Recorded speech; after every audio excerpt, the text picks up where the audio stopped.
Thank you, Mr Deputy President, and I rise today to speak to the Treasurer's private member's motion. Mr Deputy President, this is a private member's motion that I'm proud to speak to, and being a country member, I will speak to this motion from a regional perspective. Mr Deputy President, Labor governments are bad for our regions, and as a mother and wife who is raising a family and someone who has run small businesses in my region, I can tell you from first-hand experience that the last 4 years have been some of the best in my life, in my family's lives, and in the lives of those who make up our regional communities. Mr Deputy President, prior to the Marshall Liberal government coming to office just 4 short years ago, the regional communities of South Australia were let down time and time again by the former Labor government. There was a backlog of regional road maintenance, roads that the former Labor government refused to fund for basic upkeep. And Mr Deputy President, instead of investing in basic upkeep, they instead chose to reduce speed limits. I don't need to tell you the impact on reducing these speed limits on productivity in our regions, Mr Deputy President.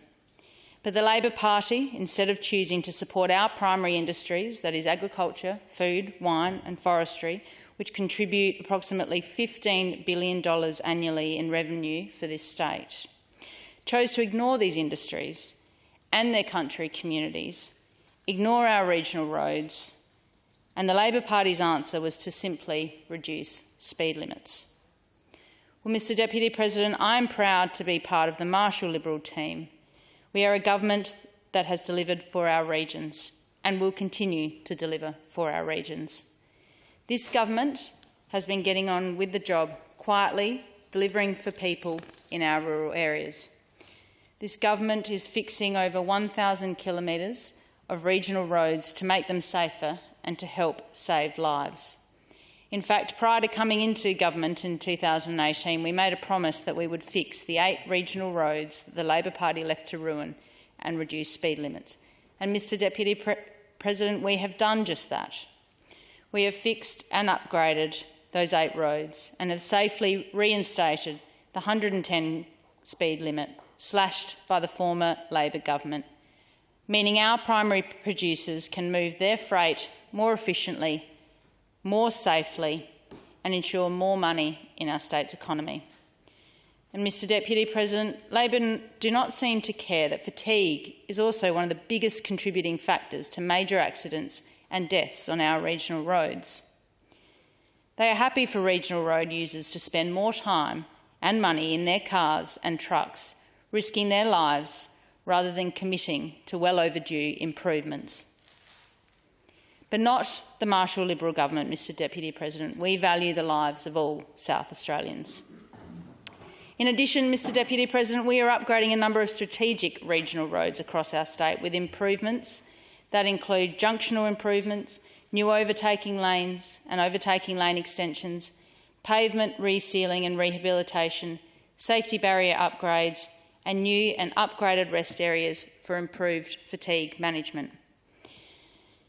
We are upgrading the Sturt Highway between Renmark and Gawler. We are upgrading the Air Highway and the Lower Air Peninsula roads. We are duplicating the Joy-Belush Bridge. And we are continuing to plan and to invest, Mr Deputy President. We are investing in duplication of the Augusta Highway from near Nantawarra to Lochiel, and we are investing in the Truro bypass to improve productivity and safety in our regions. Working together, the Morrison and Marshall governments have committed $560 million towards the Main South Road and Victor Harbour Road projects. These projects will reduce travel times, improve road safety and increase connectivity and, more importantly, productivity, something the Labor Party, Mr Deputy President, seem to know nothing about. These are just a few examples of our record $17.9 billion infrastructure spend across our state. The Marshall Liberal government is building what matters by delivering more jobs and unlocking our tourism industry to benefit all South Australians. But infrastructure is just one piece of the puzzle, Mr Deputy President, and the Marshall Liberal government is committed to preserving our natural environment and safeguarding our biosecurity. That includes our commitment to eradicating fruit fly from South Australia, supporting our growers and maintaining the state's pest-free area. More than $34 million has been spent on eradicating fruit fly from South Australia, with another $17 million allocated in the recent state budget. We are playing our part in protecting South Australia's $1.3 billion horticultural industry, 37,500 jobs and 4,000 businesses. Mr Deputy President, the Labor government is happy to take preferences from the Greens. But what did they do in their 16 years of government to introduce sensible measures to protect and preserve our natural environment for generations to come? And that answer is simple, Mr Deputy President, nothing of note. The Marshall Liberal government has been a strong advocate for our environment under the stewardship of Minister David Spears. I'm particularly proud of our policy around single-use plastics and the steps we have taken to remove them. Many of these products, Mr Deputy President, end up in our waterways and land environments and have a catastrophic impact on the environment and delicate ecosystems. We've unlocked some of our state's reservoirs, like Myponga and Happy Valley, and proclaimed South Australia's newest conservation park, the Aldinga Conservation Park. The people of South Australia have welcomed these changes. We are passionate about getting people into our natural environment and enjoying the very best that our state has to offer. And Mr Deputy President, we are committed to continuing to invest in all aspects of regional health, including regional road infrastructure and maintenance, education and health services. In doing so, we can ensure that the highest quality of living, of which healthcare is a critical aspect, as are roads, as are education, is available to all South Australians, no matter where they live. Mr Deputy President, the Marshall Liberal government have reduced the cost of living for families across this state. In 2017 and 2018, under the former Labor government, the median annual energy bill for households totalled over $2,200. Since coming to government, we have put in measures to reduce these costs and have progressively increased savings for households right across our state, such as the median annual energy bill for households in 2020-2021 under our government was $1,784, a not insignificant average saving of $416 per household.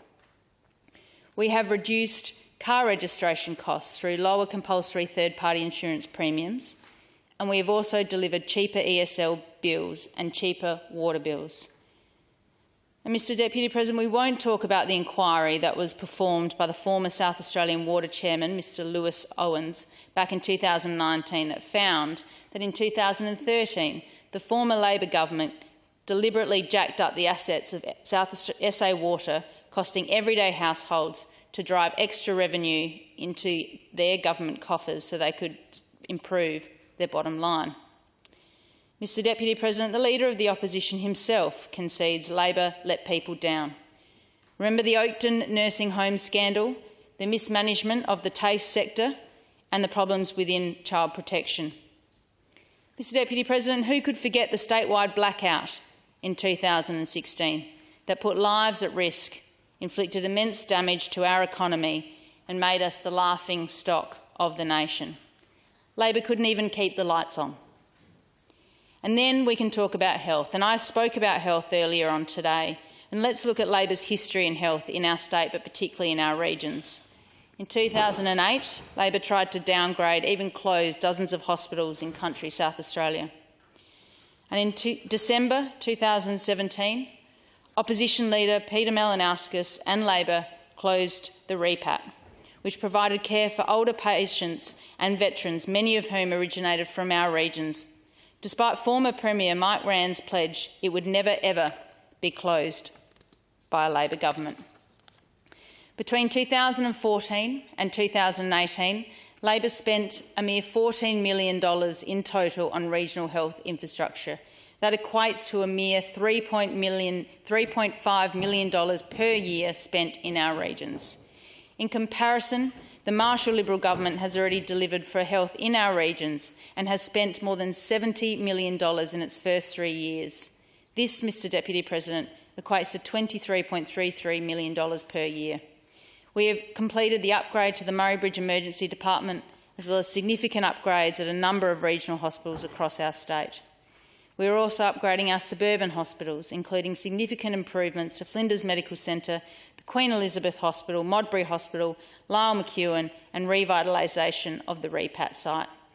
This investment takes pressure off our major hospitals, which in turn benefits country patients that may require transfer to a metropolitan hospital. We're also building the new Women's and Children's Hospital to provide holistic, world-class health care and facilities for babies, children, young people, women and their families. This commitment is in addition to upgrades to these existing hospital sites. We have committed more than $200 million to regional health infrastructure projects. This is more than double Labor's recent commitment.